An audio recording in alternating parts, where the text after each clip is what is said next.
Hey guys, it's Jimmy Bremner and Dexter the boy on the urban trail, and just doing a catch-up today.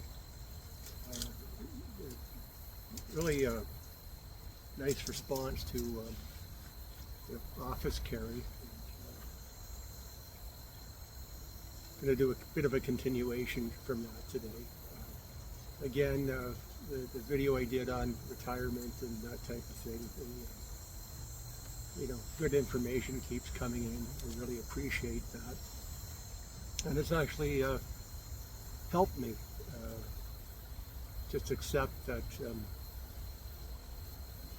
it's time to move on, and gives me more time to do urban trail and things with Dexter. I'm going to try to get to Algonquin series next week, but I have a trip planned for Quebec City, and I'll if it happens, I'll do some videos from Quebec City. If you've never been there, inside the walls, it's a beautiful place, and there's no problem with language whatsoever. It's actually one of my favorite places in Canada. And talk about history. Wow. So we'll see if we can get to that. So I referenced a company called, I believe it's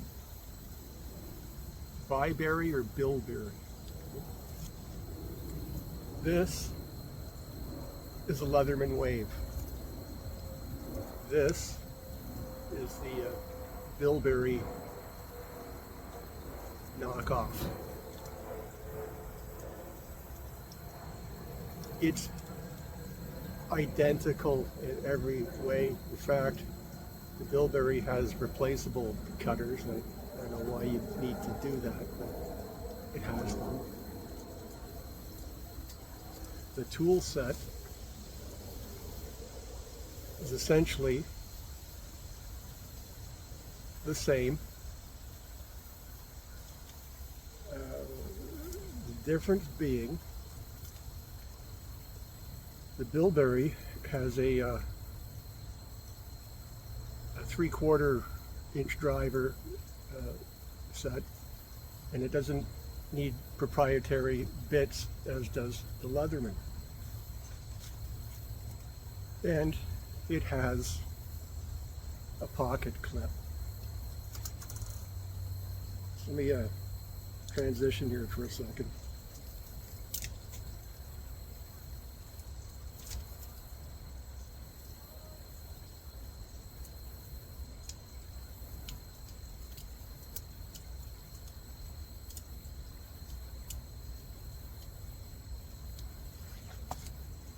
The main blade, it's identical in, the contour is a tiny bit different, but it's identical. Thickness is the same. If you look at, the way it's put together with the hinges and things like that, it's identical. In fact, I've had this wave for a long time, and when you go to close it, something's bent because the pliers get stuck, and it's actually kind of hard to open. But not so with this tool. And it has a diamond file, it has a serrated blade, and has the saw.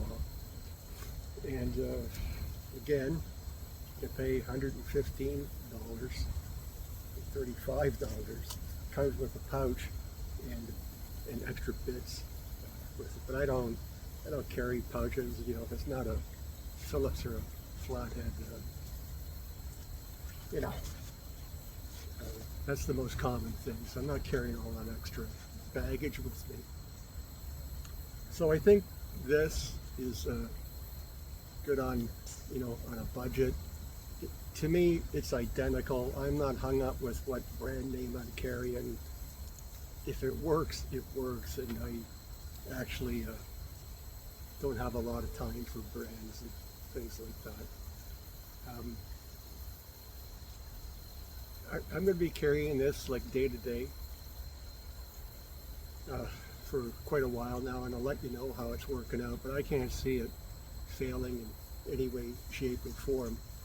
It's like, again, even the locks,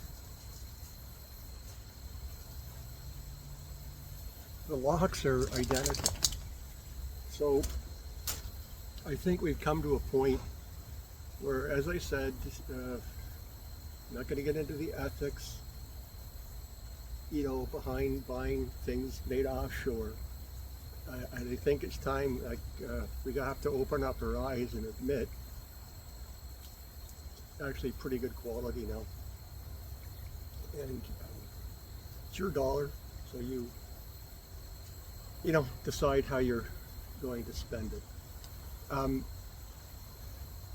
This weekend out in Mississauga at the International Center, you've got TACCOM, which is basically a sort of a hunting firearms type of show. It's the biggest in Canada, and if you're interested in that type of thing, not a bad way to spend a day. We did CTOA did a broadcast from there last year. This year the schedules just don't fit, so I don't have an opportunity to do that for you this year. But like I said, if you're looking for something to do, it's a good day.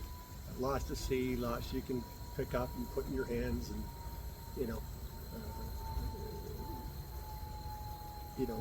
function, and lots of experienced people there from manufacturers to help you understand the product, and again, how far you can make your dollar go.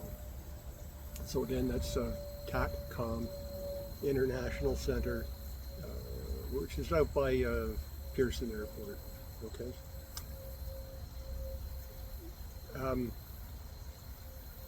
Again,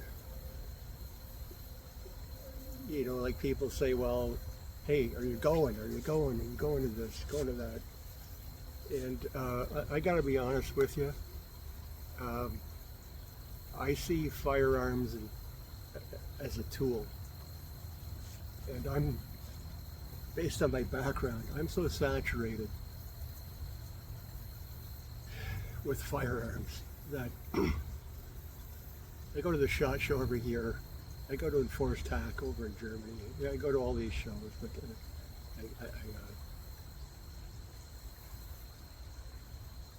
like when you go to SHOT Show, you go to Range Day, right? And there's firearms everywhere. You can pick them up, you can use them, you can do all this. The people are there to explain, the component that they're putting on the rifle, and it's all there. And when I go and I'm looking at these items, they'll say like, "Hey, would you like to shoot one?" And I'm like, "No, I kind of understand how it works, right? Point it this way, pull that, hits there." So I don't have a need to do that anymore. And that's another sign that it's time for me just to go off into the sunset type of thing. So again, I think it's a great endeavor, a great hobby, pastime. Certainly if you're hunting, you live in northern communities, as sustainment, it's a must-have, and you should be really well trained and know how to handle those things. But that's just how I feel, and probably more of the videos as I move forward are going to be more about how I'm transitioning into this retirement gig, and again, always looking for advice and how to move forward in this. And as I said, hoping next week I can get to Algonquin for a couple, 3 days for you. And like I said, I'm juggling Quebec City. I'll get to Quebec City as well because like I said, I think it's fantastic. And if you've never been, you should probably take a day and go there. So that's it. I appreciate you again listening all the time, checking in, adding comments. Again, good, bad, and different. At least we're talking, you know, and that's what it's all about. So, again, it's Jimmy Bremner, Dexter the boy, watching my back, Urban Trail, CTOA.